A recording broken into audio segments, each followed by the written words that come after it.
Hey everyone, mediocre mountain biker here, and I'm just going to show a brief video of how the DT Swiss RWS Skewer works.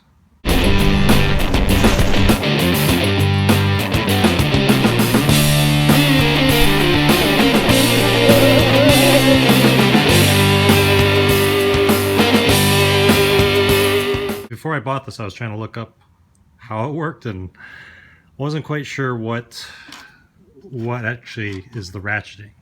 Well, it doesn't really ratchet at all, like you'd think your wrench would ratchet. Basically, this lever is essentially a built-in wrench. So on the opposite side you have a regular quick release nut.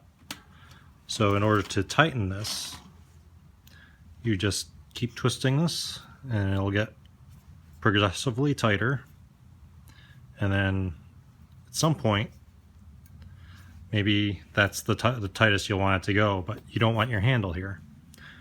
So you can do how the RWS works is there's a spring loaded, this thing is spring loaded in and out. So you have to pull it out, rotate it where you want it, and drop it into place. This is especially handy on the fronts where your fork will probably get in the way from spinning this a full 360. Anyway, I will also take another video closer up so you can see the actual teeth and what's going on. Here's the top view of the RWS Skewer. Pull this back. You can see there's some teeth in there on the axle side, and those interlock with teeth on the inside here. That allows you to tighten the skewer as much as you can. Now, how is this better than a quick release that's just a cam? Well, the cam you can only tighten so far.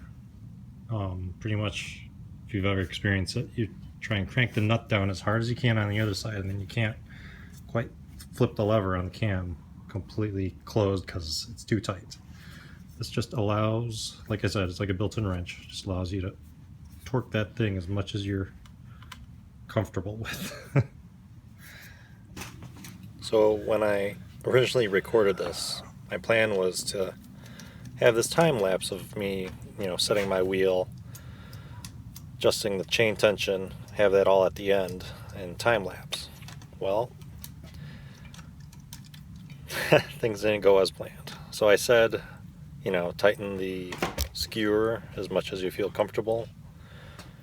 Well, I tightened it too much. So just listen and you'll hear something.